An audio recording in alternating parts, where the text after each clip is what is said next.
So we're clinicians, mental health therapists, and a lot of times we do referrals for evaluations for things that might present as mental health, especially in children, maybe ADHD, maybe some developmental considerations, but really might be something else like sleeping or those other considerations. Can you tell me more about what type of symptoms that you would see that you think would be a good referral if we're going through the mental health assessment? Beautiful, beautiful. So I'll talk to the camera in your audience here, if that's okay. All right. So first of all, congratulations to all of you guys for doing this really heavy lifting. The kids in our societies really need your help when it comes to mental health, anxiety, depression, attention deficit disorders.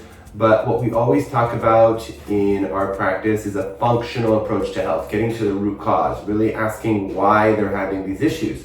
And a lot of times why they're having these issues may come down to something as simple as problems with breathing, because we need all of our kids and adults to breathe well so they can sleep well and function well. Sleep and breathing plays such a critical role in your well-being. You need to have deep stage 3 sleep to heal the body, and you need to get into REM sleep to heal the mind. When you have issues with breathing, it can fragment your sleep, it can disrupt the quality and quantity of your deep sleep, and it can certainly cause elevations to sympathetic tone, adrenaline, and cortisol that may be the root cause of a lot of the issues that you guys are experiencing in your kids. So the first thing is to recognize and ask about breathing. How is your breathing? Are you breathing through the nose or through the mouth? Do you notice any noisy breathing? Any signs of snoring? Any witness episodes of choking or gasping for air, especially at night while they're sleeping? Are they restless sleepers? Are they tossing or turning? Do they clench and grind their teeth? Getting a good history can be extremely valuable in terms of raising your suspicion for potential sleep or breathing disorders. All of your kids must be breathing through their nose and sleeping comfortably throughout the night. The next thing that we look for in terms of screening is using a tool called the Ferris 6. The Ferris 6 looks at 6 red flags for pediatric sleep disorder breathing.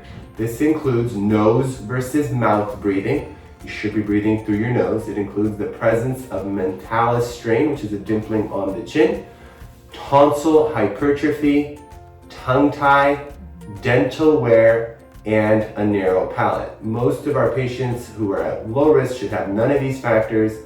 Those at high risk will have all 6.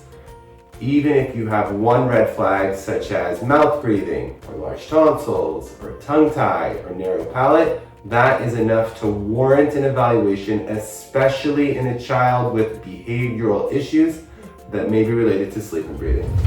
Thank you so much.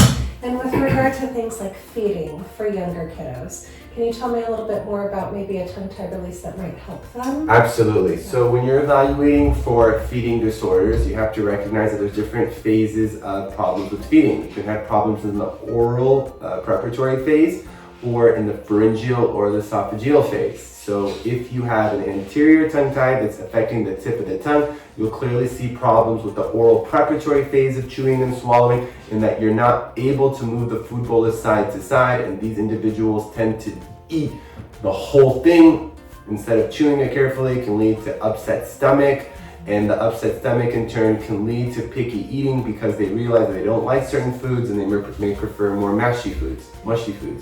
The other thing to consider is that if you have problems with mobility in the body or the back of the tongue, this can affect the pharyngeal phase of swelling. This is commonly associated with the entity that we call posterior tongue tie, now better known as mid-tongue restriction. So this is a phenomenon in which the body of the tongue is physically held down because of the presence of restrictive tissue between the undersurface of the tongue and the floor of mouth. When the tongue is down, it's not able to go up, and it's not able to push the food down into the pharynx and the esophagus, and it can also result in choking, gagging, picky eating issues. So if you do have a child who's presenting with dysphagia or anxiety related to feeding causing a restricted intake, I would certainly recommend that you evaluate for a tongue tie. You can assess for the tongue tie by asking the individual to lift the tip of the tongue, to lift the body of the tongue in the suction holds, and to use your finger in the floor of mouth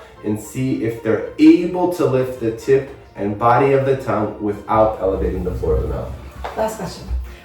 Who are your go-tos as far as comprehensive care all the way around? Myofunctional therapy, osteopath, craniosacral, PT, what are the go-tos? Absolutely. So when we're talking about a functional approach to health and well-being, I love to work with, when it comes to a functional approach to health and well-being, we have to recognize that a team approach is essential. Sometimes individuals will need an ENT surgery by a provider like myself, looking at tongue tie, tonsils, and adenoids. Other times they'll need to have a palate expander. Yet other times they'll need body work, physical therapy, or specific training inside the mouth in the form of myofunctional therapy. Whichever provider you use is important part of a network and have access to all these different professionals. I love working with myofunctional therapists as the first line because it's pretty easy to get in touch with them. They can monitor you long term. There are many, airway-focused pediatric dentists who do this, and myself as a functional ENT. So personally, I'm more involved in the treatment phase, and I think the myofunctional therapist can do a very nice job of screening, evaluating, and sending the patients to the different places where they need to coordinate that multidisciplinary care. So just to sort of summarize, if we're considering ADHD, if we're considering anxiety related to feeding, maybe some choking that's happened and now they're aversive to that, these would be really good referrals for you. Sleep issues, because we know sleep contributes to any kind of daily development. Absolutely. So if you're having any problems with the oral cavity in terms of tongue mobility, chewing, swallowing, sleep, breathing, these are definitely things we want to look into.